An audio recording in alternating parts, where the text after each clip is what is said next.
Hi, in this video I'll break down how to play metal riffs over chords. This is how you can play with a backing track or another musician, being 100% sure that your guitar line fits the entire mix. Especially for this I have prepared a really good example. It's a complete metal riff written over a chord progression. This riff will teach you how to involve out-of-chord notes in every bar, staying harmonically correct, how to play the same riff parts over different chords, how to change a chord without shifting the pattern up or down the fretboard, and the advanced part on how to use dissonant notes in a harmonically right way. Let's check how it sounds.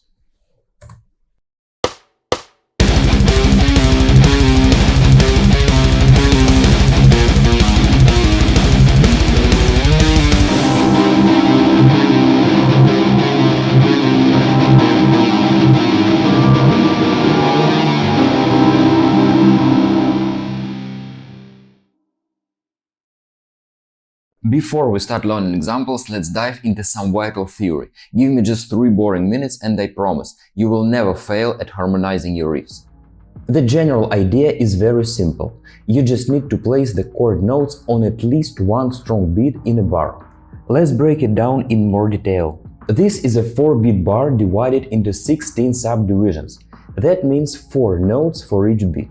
The first and the third beats are strong beats. Notes which are positioned here are recognized as anchoring. Here must be placed your chord notes. The second and fourth beats are called the weak beats. Everything in between is called the off beats. Here you can place every note you like, even out of scale notes. But here's a common misunderstanding. Can we disrupt the entire system by placing only one chord note on a strong beat in the entire bar? Yes, we can. It's absolutely possible and it won't be even a mistake. This will give us a guitar line which provides a maximum tension in relation to all the other instruments.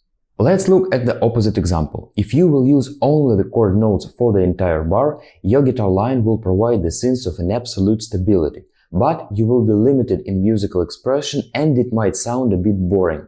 That's why musicians prefer to choose a golden middle, chord notes on strong beats with some additional out-of-chord notes in between. This is exactly what's done in the bar 1.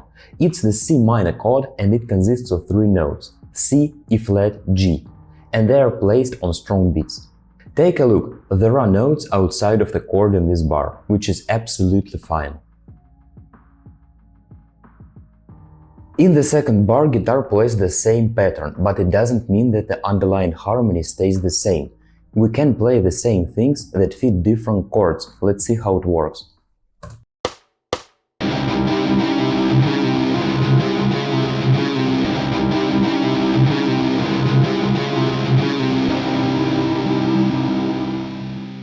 In our case, the first chord is C minor. The chord in the second bar is F minor. Every basic chord consists of 3 notes. Sometimes different chords can share similar notes in their structure. Just like in our case, these 2 chords have the same note C, which is placed on strong beats in 2 bars. That's how the same guitar line sounds good, with 2 different underlying chords. Please support me by hitting the subscribe button and let's move to the bar number 3.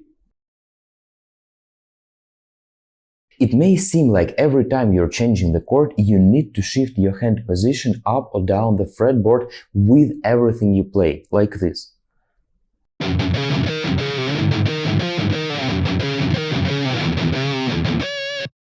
Open your secret, it's not important. Usually it's enough just to shift the accented notes. That's exactly what I do here. I keep the low string note the same and change only the higher notes. It's possible because 2 notes on the strong beats fit the A-flat chord. At this point we have covered all the basics. Trust me, these simple rules will never fail you, it's absolutely enough to harmonize the majority of your music. Usually, the simpler you keep it, the better it goes. Now let's take a look on some advanced things. It's about how to fit the chord without fitting a chord. Yep, a very jazzy approach. I'm speaking about the dissonant part in the 4th bar. It has 2 chords in the underlying harmony, so each strong beat matters. Let's break this rule staying harmonically correct. The concept I'm talking about is called the delayed resolution.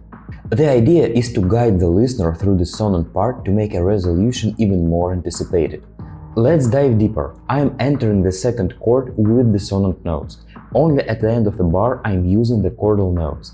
The consonance comes late, but still inside the harmony span. In my case, it works for two reasons. Reason 1. My random notes are not that random. They are neighboring to the chord notes. So the dissonance is close to the required harmony. And the reason 2. It's the final bar of the riff and it needs a strong tension to resolve back into the root chord. I hope that was interesting, but that was an edge case. I am showing it just to demonstrate how flexible harmony can be. Usually, basic rules are absolutely enough to write a really good music. Thanks for watching and see you soon.